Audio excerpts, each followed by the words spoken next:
Hey, welcome back to the third and final part of the genetics lecture. In this third and final part of the lecture on genetics, we are going to dive into some specific genetic disorders. We'll start with Marfan syndrome. This is a disorder that has a mistake happening in one gene. Like we've talked about before, a gene is simply the instructions for making a particular protein.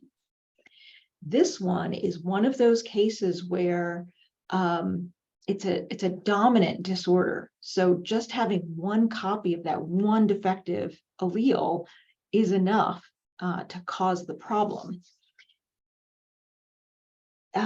It's inherited as an autosomal dominant, but we do see it like crop up new in families. Anybody who has the defective allele will have the disorder. That's what we mean by 100% penetrance, 100% present disorder. The expressivity, how severe a problem it is, varies from patient to patient. So let's talk about, again, like how it is that you can have one typo in one gene and it has all these different effects all over the body. So this gene that we're talking about, it's a gene that codes for collagen. It's a protein, you know, it's in connective tissue. And it makes this collagen extra stretchy. Well, that sounds like it might be a good thing because it's in connective tissue, like ligaments and tendons. So the person's extra flexible.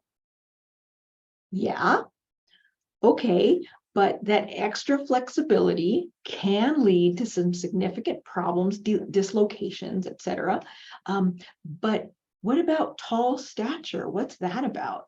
Well, it turns out that as the skeleton is developing, you know that there are bones. Well, surrounding the bones, there is periosteum. It's connective tissue. And when it's got the typical collagen, it resists a little bit. The bone's growing, but there's a little bit of resistance to it growing. When the bones have this stretchy collagen around them, as the bones are growing, they're growing, and this thing's extending. And so people who have Marfan syndrome tend to be really tall, but really tall because they're long and lanky. So the legs are the long bones are really long. So the legs are really long.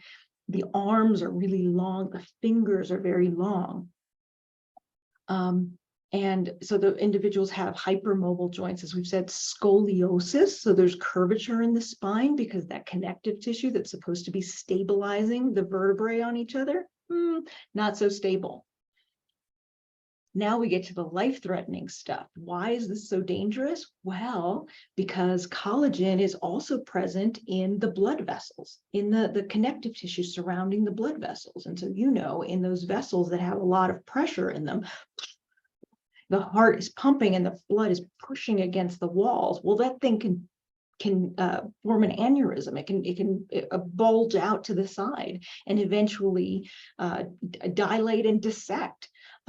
So having an aortic dissection is actually a risk of somebody having Marfan syndrome.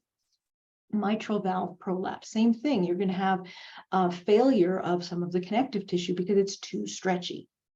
And so again, one typo in one gene and it has all of these manifestations all over the body. But if you can understand what the problem is, that this gene, this one protein is too stretchy, well, we're going to see it here, we're going to see it in the bones, we're going to see it in the connective tissue, we're going to see it in the heart, we're going to see it in the blood vessels. Okay, I'll get off my high horse about genetic disorders. All right, some more genetic disorders. This information is going to make a lot more sense when we get to chapter 7 and we're talking about cancers in general. But you've all heard of BRCA1 and BRCA2. These are genes that occur. This one's on the chromosome. It's the Q arm of chromosome 17. This one's on the Q arm of chromosome 13. You don't have to know those details. What I need you to know are two different genes. They're defective. And although most cases of breast cancer that we see, these are newly occurring mutations. The person didn't have BRCA1 and BRCA2, but individuals who are born with the defective BRCA1 and BRCA2 genes that increases the risk of developing cancers. And we think about how to explain it. All right, so how do we identify this? We look for the gene products, and we don't have a way of identifying the gene products easily now, but we don't understand the mechanisms exactly. However, when we get to chapter 7, we'll talk some more about tumor suppressor genes. Essentially, there are genes that make proteins, and the protein's job is to keep the cell from making copies of itself. That's what it means by tumor suppressor. It's a gene that helps control the cell cycle. Ooh, remember when we talked about the checkpoints on the cell cycle? Like, oh, if you don't meet these conditions, then you're not allowed through. Those are tumor suppressor genes. Those are genes that keep things in check. And in these cases, they're defective. And so the cells are allowed to kind of cycle out of control. Now, having one abnormal gene is not enough for a full-blown cancer to develop. So generally, there's multiple mutations that occur. That's what we mean by a second hit. At least one other mutation needs to occur in order for the cell to really go out of control. The way I think about this sometimes is having a defective tumor suppressor. It's like I have a head start on developing a cancer. It's no guarantee that the individual is going to develop a cancer, but it's going to be easier for them to develop a cancer. Having these defective alleles increase the risk of developing breast and ovarian cancers. It can also increase the risk of developing breast cancer and prostate cancer in males. And more recently, it's been discovered that these mutations are also associated with the development of pancreatic cancers in both men and women. Okay, some other conditions that you are familiar with: coronary artery disease. That is a multifactorial disorder. There's lots and lots of factors that play a role here. There are multiple genetic components, but there's also, multiple lifestyle components. But let's talk a little bit about a couple of these. Are rare, but they're associated with coronary artery disease. So here are some single gene disorders that increase the risk and lower the age of onset of coronary artery disease. So in other words, if people live long enough, eventually they're going to have coronary artery disease. But some of these genetic disorders make it likely that that's going to develop earlier in their lives. So for example, familial hypercholesterolemia. This is one where it has to do with the receptor for the cholesterol. It's supposed to be sequestered, and it doesn't do its job right. There's a familial defective apolipoprotein A. Again, not super common, but it's one gene affecting one protein, and yet it's having this giant impact on the structure, on the deposition of plaque in vessels affecting the heart. Some psych considerations. So major depressive disorder. Here's the thing. We have not identified the genes yet. However, when the families are studied, relatives and especially twins, especially identical twins, when identical twins have the same symptoms, even if they're raised separately, adopted and raised separately, and they still have the same symptomology, then makes you think like maybe there's something to this genetic component, but we don't know what it is yet. Stay tuned. Research in the area is ongoing. We're also seeing that the therapeutic efficacy of antidepressant, we know this varies wildly. And so what we're looking for are ways that you can kind of take shortcuts so that you don't have to spend 3 months on this antidepressant and then taper off and then try a different antidepressant and then taper off it. Let's see if we can do a blood test so that we can just narrow down like which antidepressant should this patient be started on, possibly even at what dose. But we're not there yet. but that's what we're looking for. That's the goal. And it'll be easier once it's identified what are the genes that are, what proteins exactly are playing a role here. All right, so this image, this term, karyotyping, what that refers to. So karyotype is basically all of the genetics of an individual. And so this image is produced by having some cells that were being grown up so that you're promoting mitosis, you're promoting cell division. And then you may remember there's prophase, so the chromosomes have to coil up, and then metaphase, where they get lined up down the center, and then pictures are taken of the cells at metaphase when the chromosomes are all lined up. And then we take the image and cut it up digitally and kind of align. I wouldn't be able to do this, but somebody who does this a lot is able to see, oh, this is the 2 copies of chromosome 1, and these are the 2 copies of chromosome 2. And hey, remember what I was telling you about the X and Y chromosome? The X is giant, so it's not as big as chromosome 1, but it's pretty big. I mean, it's definitely bigger than any of the things in the 20s. But then there's a little Y, and it's so small. Yeah, that Y chromosome, it basically is missing all these sections here, so it doesn't have any of the genes that are covered on these other parts of the X chromosome. All right, so the whole karyotype, like, why would you do that? One of the things that you're looking for is an abnormal number of chromosomes. And that is typically done as part of an amniocentesis or chorionic villus sampling. That's a prenatal test that can be done to check for correct chromosome numbers. Typically, people have 2 of each of the chromosomes. And if they have a different number than that, that fetus is not generally successful. The one that you've probably all heard about of having 3 copies is trisomy 21. It's quite famous. It's known as Down syndrome. And as a student, I was always baffled, like, what is wrong with chromosome 21? Why does it stick so much that you end up, when you're undergoing meiosis, why do the chromosomes not separate properly? What's the problem with chromosome 21? Well, it turns out all of the chromosomes can be sticky like that.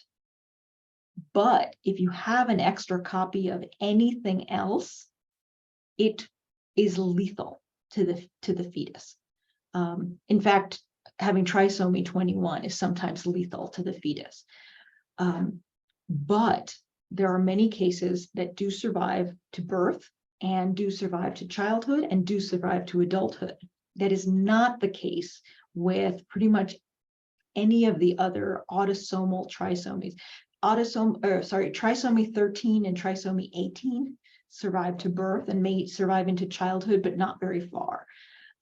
So really, really devastating consequences of having the wrong number of chromosomes. And with only one exception, missing a chromosome, missing any of the chromosomes other than one of the sex chromosomes, any other missing chromosome, all lethal. All the monosomies, all the autosomal monosomies are lethal. However, there is a monosomy that is not lethal, especially if it's partial, and that is monosomy X. Having just one copy of the X chromosome, as long as it happens a little bit later in the embryonic development, and you want to think about this, you know plenty of people who only have one X chromosome, and we think it's normal. They have a Y chromosome, but look at that Y chromosome, it's teeny. Well, it turns out that even those of us who have more than one X chromosome, who are XX, in any individual cell, one of the X chromosomes is active and the other one has kind of rolled down into something called a Barr body. And so an individual who has one X chromosome and no Y chromosome and no other X chromosome, there are some consequences. There's it's known as Turner syndrome, and there's some definite features that can be detected. I mean, there's kind of a thicker neck The people have a shorter stature. And there's some varying degrees of impact on intellectual abilities. And let's see, what else did I want to tell you about that? Oh, you can monkey around. There are other trisomies that are not lethal. So for example, actually one that's relatively common is trisomy X, having 3 copies of the X chromosome. Unlike the case with Turner syndrome, where there's only 1 X chromosome, with triple X syndrome, or trisomy X, those individuals often go undiagnosed. There can be some digestive issues. There are varying levels of intellectual impact, but not very much. And again, why? Why can you have 3 X chromosomes? Well, because in all of the cells, 2 of the X chromosomes kind of become inactive, and 1 of the X chromosomes is active. And so that's why you can have more variation with the with the sex chromosomes than you can with any of the others. There's XXY, Klinefelter syndrome. Anyway, there's a number of different trisomies with the sex chromosomes that are not tolerated with the other chromosomes. Those are devastating and do not survive. Yes, what else? We're not going to go into the details of this, but there are other more subtle issues where you can have a piece of a chromosome break off and be attached to another chromosome. Okay, but this is called karyotyping, and it's generally done before birth. All right, now let's get to something called epigenetics. This is, I don't know, this sounds like science fiction stuff to me, but it's amazing. There's certain patterns of gene expression, that is, how much are you going to make of that particular protein, that those patterns somehow get passed along from one generation to the next, but there's no actual change in the letters in the DNA sequence. If we do the DNA sequencing, looks the same, and yet how much the individual makes that particular protein might vary from grandmother to mother to daughter or granddaughter. How these modifications take place is they're changes on the DNA, not whether it's an A or a T or a G or a C, but changes of the other functional groups that get attached, acetylation. So remember we said the DNA is wrapped around these histones. Well, the histones themselves can get modified. They can get oh my gosh, how to say this? Acetylation makes the genes more accessible. It makes it easier to transcribe and then translate to make that protein. Or deacetylation, taking off the acetyl groups, makes it harder for those histones to allow transcription to occur. Then DNA methylation, a methyl group can be added that stabilizes the DNA, again, making it harder for transcription to occur. And remember, transcription is all about, you need to make the messenger RNA so that it can leave the nucleus, so that it can go to a ribosome, and then the information can be translated and made into a protein. And hypomethylation. There's going to be less methyl groups on this, and it's going to allow for more transcription in the disease states. Yeah, so this is all relatively new. It's not very well understood, but essentially you can have heritable genetic changes that don't involve typos, that don't involve what we classically think of as mutations. And those are epigenetic effects. Finally, prenatal and neonatal screening. So we're checking kids for stuff before born, like, checking for chromosomal abnormalities like Down syndrome. But also once the baby's born, one of the things that kids get checked for is something called fetal ketonuria, PKU. It was one of the first genetic disorders that there was a test, and all babies are checked now. Why? One, it's a super easy test to do. And two, the consequences of not knowing that this baby has PKU is devastating. There's an amino acid called phenylalanine. It's just one of the 20, and we all process it. But folks with PKU, they cannot process it correctly. And so it builds up to toxic levels, and it has devastating effects on the brain. And so what happens for these kids with PKU, you can't fix it. We don't have a solution for it in terms of like fixing the digestive problem. What can be done is the amount of phenylalanine that the kid is exposed to is decreased dramatically so that it doesn't build up to these toxic levels, and so the kids can be intellectually normal, but their diet has to be very, very restricted. They cannot have the typical levels of protein in their diet because it would kill them. And so, yeah, early detection is critical. So having the phenylalanine buildup causes permanent brain damage. Other things, chromosomal abnormalities, checking before birth. Yeah, so yeah, we're getting in. Oh, okay. So you don't even have to do an amnio anymore to get some information that suggests that the child is at risk of having Down syndrome or trisomy 18 or Turner syndrome. Turner syndrome is the monosomy X. And we've already mentioned these. These are the old school amniocentesis and chorionic villus sampling. That's the kind of the gold standard to do a karyotype. Newborn screening panels, usually done within a few days of birth. Things that you're checking for are things like sickle cell disease, cystic fibrosis. They're rare disorders, but these are the most common rare genetic disorders. And we've already talked about karyotyping, and it's becoming more common to be able to identify these problems either before birth or immediately after birth and try to address the problem. Like I said, we can't, edit the genetics yet, but we can identify that this kid can't process, this amino acid. So let's limit that in the diet, and then they can survive a relatively normal life. And that is the end of the genetics chapter. If you have any questions, please don't hesitate to post them on the discussion board or send me a message. Talk to you soon. Have a great week.